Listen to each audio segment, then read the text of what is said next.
নমস্কার বন্ধুরা, তো আপনাদের জন্য আমি একটা আবার স্পেশাল ইনফরমেশন নিয়ে চলে এসেছি। আগের দিন আমি একটা ভিডিও বানিয়েছিলাম গ্যালাক্সি A16 5Gর ওপর, মানে ফোনটা কনফার্ম ডিসেম্বর মাসে লঞ্চ হয়ে যাবে। আমি আমার সোর্সের তরফ থেকে খবর পেয়ে গেছি, মানে ডিসেম্বর মাসে অ্যাকচুয়ালি দুটো ফোন লঞ্চ হবে, একটা গ্যালাক্সি A16 5G, দ্বিতীয়টা হলো গ্যালাক্সি A16 4G। 5Gটা নিয়ে আমি ভিডিও বানিয়ে দিয়েছি। আজ আমরা ডিসকাস করবো যে গ্যালাক্সি A16 4G সম্বন্ধে, আর এটাও দেখবো যে প্রাইস পয়েন্টটা আসবে এতে কি ডিজাইন আছে, স্পেসিফিকেশন আছে, আর সবচেয়ে ভালো ডিভাইস হবে কি হবে না, এই ভিডিওতে আমরা এটা সম্বন্ধে আলোচনা করব।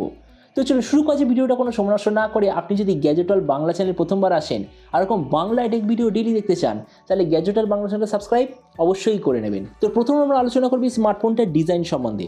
তো যেমন দেখছেন এবারে যে গ্যালাক্সি A16 4G, পেছন দিকটি দেখতে হবে এক্স্যাক্টলি এরকম, মানে স্যামসাংয়ের বাকি সব ডিভাইসে যেমন ডিজাইন হয় এক্স্যাক্টলি তেমন ডিজাইন আপনি দেখতে পাবেন। এর থিকনেস হলো 7.9 মিলিমিটার আর ওয়েট 200 গ্রাম। এর পেছন দিকে আপনি পাবেন প্লাস্টিকের ব্যাক কভার, সাইডেও আছে প্লাস্টিক। আর ফোনটা সববারের মতো মানে স্যামসাংয়ের বাকি ডিভাইসের মতো ডিফারেন্ট কালার অপশন আপনি পেয়ে যাবেন। ডিসপ্লের দিক থেকে এতে আছে 6.7 inch full HD plus 90 hertz super AMOLED display. তার সঙ্গে কত হার্জের টাচ সেন্সিটিভিটি আছে কোনো প্রপার ইনফরমেশন নেই। 800 নিটসের brightness, 20:9 aspect ratio, 93% screen to body ratio. ডিসপ্লের যে প্রোটেকশন সেটা হলো গরিলা গ্লাস 5 ডিসপ্লে প্রোটেকশন, আর তার সঙ্গে ইউ শেপড নচ। তার মানে সোজা কথা বলতে গেলে যে প্রাইস পয়েন্টে আসে সেই হিসেবে ডিসপ্লেটা সব থেকে ভালো। প্রসেসরের দিক থেকে এতে আপনি পাবেন হিলিও G99 4G প্রসেসর। ক্যামেরাতে আছে 50, 5 আর 2 মেগাপিক্সেলের ট্রিপল রিয়ার ক্যামেরা, সঙ্গে 13 মেগাপিক্সেলের সেলফি। এই যে স্মার্টফোনটা বলে যে 2 থেকে 3টে ভেরিয়েন্টে আসবে, কিন্তু স্টার্ট হবে 4 128GB থেকে। র্যামের কোয়ালিটিটা LPDDR4X, মেমোরিতে আছে UFS 2.2, যেটার সঙ্গে হাইব্রিড কাস্টটের অপশান। ব্যাটারিতে আছে 5000 mAh ব্যাটারির সঙ্গে 25 ওয়াটের চার্জিং সিস্টেম, যেটা আপনাকে আলাদাভাবে নিতে হবে। আর কানেক্টিভিটি হলো USB Type-C। তো এবার এই স্মার্টফোনের বাকি কিছু ফিচার বলতে গেলে এতে আপনি পাবেন Android 14 out of the box, 3.5mm jack, dual speaker, side mounted fingerprint sensor, আর IP54 এর ওয়াটার অ্যান্ড ডাস্ট প্রোটেকশন। আর এর ওএস আপডেট সাইকেলের দিক থেকে বলতে গেলে 4 বছরের মেজর ওএস আপডেট আর 6 বছরের সিকিউরিটি আপনি পেয়ে যাবেন। তো এবার সবচেয়ে মেন জিনিস, ফোনটা কবে লঞ্চ হবে, কী দামে লঞ্চ হবে। তো দেখুন ডিসেম্বরে লঞ্চ হবে, এটা আপনি একদম লিখে রেখে দিন। আর এরপর আমি যদি প্রাইস সম্বন্ধে বলি, তো বলো যে এই স্মার্টফোনটা ইন্ডিয়ান মার্কেটে আসার কথা 10,000 টাকার নিচে 4G ডিভাইস হিসাবে।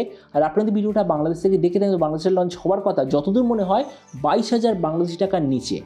তো এবার সব ভিডিও থেকে আমি কি জানাবো, এই যে স্মার্টফোন যে আসতে চলেছে এটি কি প্রাইস পয়েন্টের মধ্যে সবচেয়ে ভালো, নাকি এর চেয়ে বেটার অন্য কোনো স্মার্টফোন অ্যাভেলেবেল আছে। দেখুন আমরা যদি আজকে দিনে 10,000 টাকার নিচে বা 10,000-এর আশেপাশে ফোন নিই, তো আমি বলবো 5G নিয়ে নেওয়া উচিত, কেননা সব জায়গায় 5G ইজিলি অ্যাভেলেবেল হয়ে গেছে। কিন্তু তবুও আপনি যদি একটা ব্র্যান্ডেড কোম্পানির তরফ থেকে 4G নিতে চান, তো আমি বলবো গ্যালাক্সি A16 4G একটা ভালো চয়েস। তো আমরা যদি ওই জন্য সেম প্রাইস পয়েন্টে অ্যাভেলেবেল বাকি ফোনের সঙ্গে কম্পেয়ার করি, প্রথমত ডিসপ্লে, এই দিক থেকে এই যে ডিসপ্লেটা দ্য বেস্ট, কেননা দেখুন সেম প্রাইস পয়েন্টে বাকি ব্র্যান্ডে আপনাকে ম্যাক্সিমাম দেবে full HD plus IPS LCD display, সেখানে স্যামসাং আপনাকে দেবে সুপার অ্যামোলেড ডিসপ্লে।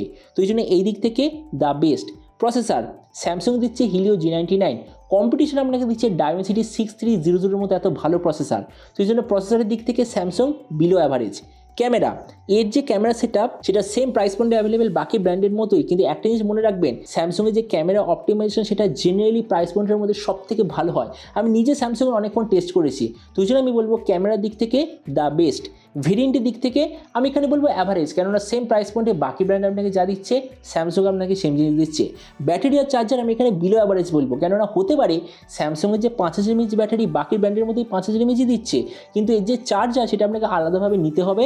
আর 25 ওয়াটের চার্জার আপনি যদি স্যামসাংয়ের অরিজিনাল নেন তাহলে 1000 টাকা, যদি থার্ড পার্টি বা চাইনিজ ব্র্যান্ডের নেন তাহলে হয়তো 600 টাকার আশেপাশে। দুজনের ব্যাটারি আর চার্জারের কম্বিনেশনকে বিলো অ্যাভারেজ আমি বলবো। তাছাড়া স্পিকারের দিক থেকে বাকি ব্র্যান্ডের মধ্যেই ডুয়েল স্পিকার, আর ওএস আপডেটে দ্য বেস্ট, কেননা 4 বছরের মেজর ওএস আপডেট। তার মানে দেখুন ভিডিও লাস্ট জাস্ট আমি এটাই বলবো, যাদের টার্গেট হলো আজকের দিনে 10,000 টাকার নিচে সবচেয়ে ভালো অলরাউন্ড 4G স্মার্টফোন নেওয়া, তো আমার মতে মনে হয় গ্যালাক্সি A16 4G একটা দারুণ অলরাউন্ড স্মার্টফোন অবশ্যই হবে। তো এবার আপনি যখন সবচেয়ে এই যে স্যামসাং নতুন স্মার্টফোনে যে আসতে চলেছে, তো আপনি কি এই দামে এটা নিতে চান, নাকি অন্য কোনো স্মার্টফোন আপনি চুজ করতে চান, এটার সঙ্গে কিছু কথা বলতে আমাকে একদমই ভুলবেন না। তো চলুন দেখা হবে আমি একটা টেক ভিডিওতে। Till then stay tuned, always remember, think positive, be positive. Thank you.